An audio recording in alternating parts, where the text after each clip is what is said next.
how the Ukraine-Russia conflict affects the global market.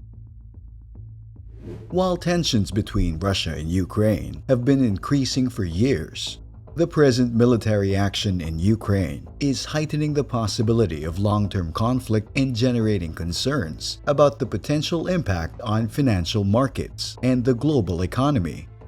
The conflict appears to be Europe's most fierce battle since 1945.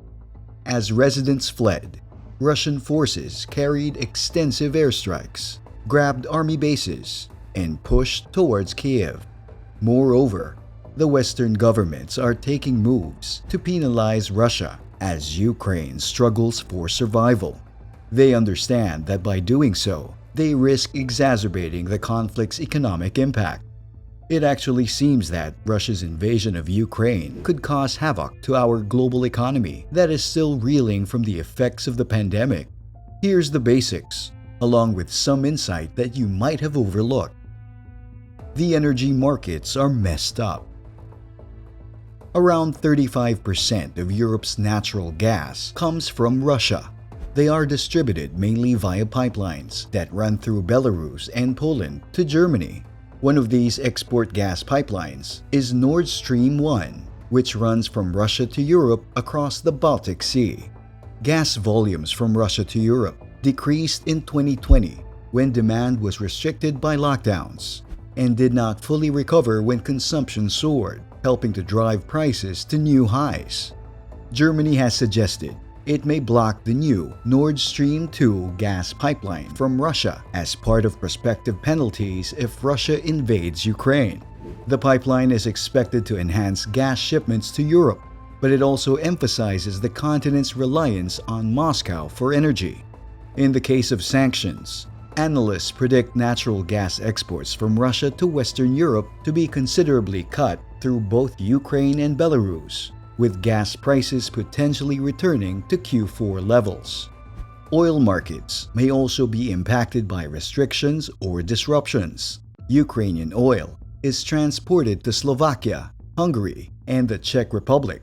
According to S&P Global Platts, Ukraine's transit of Russian crude for sale to the bloc was 11.9 million metric tons in 2021, which went down from 12.3 million metric tons in 2020. The tensions, according to JP Morgan, may lead to a substantial jump in oil prices, with a rise to $150 a barrel, reducing global GDP growth to only 0.9% annualized in the first half of the year, and more than doubling inflation to 7.2%. Inflation is set to go even higher. As COVID vaccinations unleashed waves of economic spending that supply chain snarls couldn't keep up with, inflation has stunned economists and the Biden administration by rising to levels not seen since the early 1980s. Simultaneously, detractors have claimed that the Biden White House simply created too much money too quickly and that it will take time to drain the system. According to Fortune's Sean Tully, Milton Friedman's monetarist theory of inflation is resurfacing, with the U.S. economy like a bathtub overflowing with water if the water took the form of too many new dollars.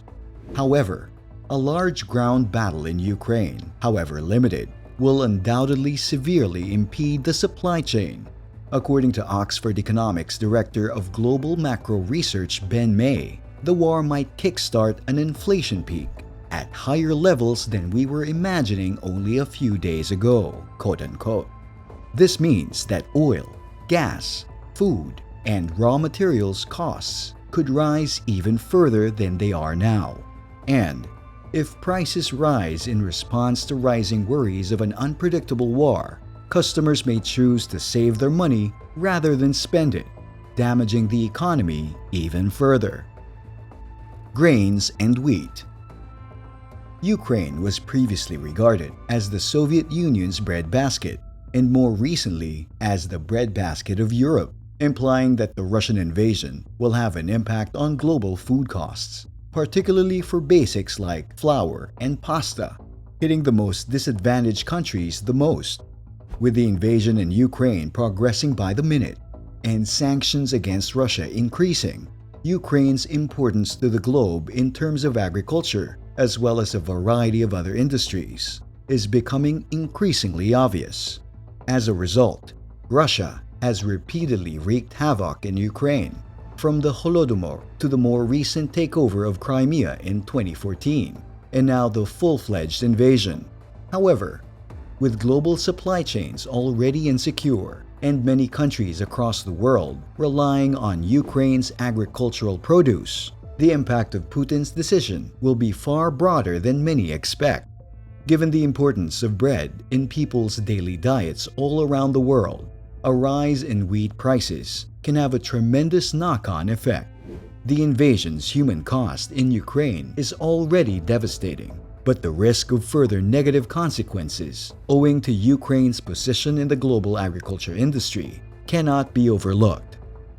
Shipping disruption.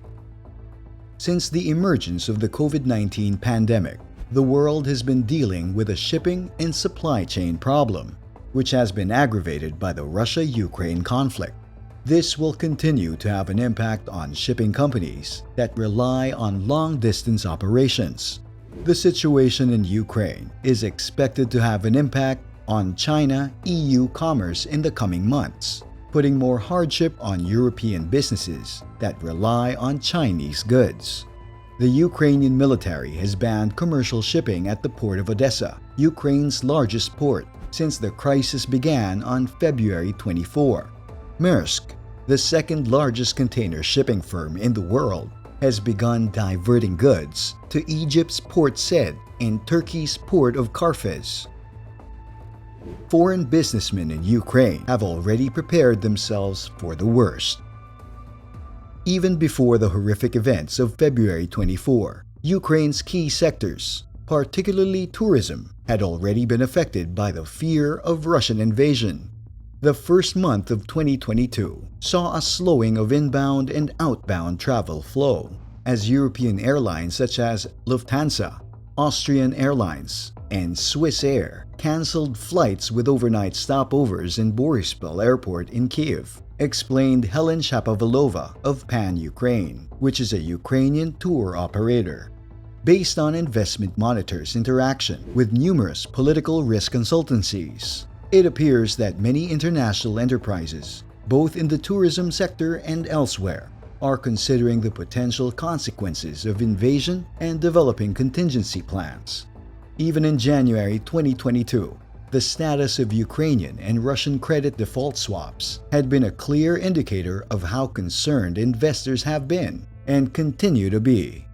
Even in the first 4 weeks of 2022, Vasyl Miroshnichenko, the CEO of strategic communications and government relations company CFC Big Ideas and co-founder of the Ukraine Crisis Media Center, received numerous inquiries from clients about how the crisis would unfold and how to respond to it. Strategies differ from one industry to the next. We have numerous companies in the IT and tech industries in Ukraine, he added, and it is easier for them since they can shift personnel temporarily to countries like Poland and continue operations because their clients are primarily headquartered in the UK and the US. For manufacturers, food processing enterprises, and agribusiness with significant physical operations in Ukraine, the position is more complicated. Those trading grain and other agricultural produce are very concerned about what the Russian Black Sea Fleet can do, as they can block major ports like Odessa, Miroshnichenko said. Companies would be unable to get their products out of the country, which would be a major disruption to our economy. Miroshnichenko laments the fact that the prospect of invasion in the first 4 weeks of 2022 has made it even more difficult to re-establish Ukraine's image as an appealing investment destination. We have a belligerent neighbor who will not stop being a threat as long as Putin is in power, he said, adding, even if there is no conflict now, we will need another 6 to 7 months for the storm to calm down and international investors to be reassured about our macroeconomic situation. Whatever happens, Putin has already brought global players to the bargaining table, solidified his grip on Ukraine, and increased Russia's global profile. Once again, the Kremlin appears to work on the premise that all news is good press, quote-unquote, except in the sphere of international commerce and foreign investment. In this sense, especially in terms of human lives, Putin is fully aware that Ukraine will bear the greatest cost. The situation in Ukraine and throughout the world is still changing, and new sanctions and export trade restrictions are a clear possibility, especially since a speedy conclusion to the war becomes increasingly doubtful. Furthermore, it is becoming more evident that the conflict will fundamentally alter how countries interact, potentially leading to an increase in protectionism and the quest of self-sufficiency, with long-term implications for global commerce and business. What are your thoughts on this? Let us know what you think in the comments. This is another explosive video from Best of Tens. To make sure you're always kept in the loop, like, subscribe, ring the notification bell, and share this video.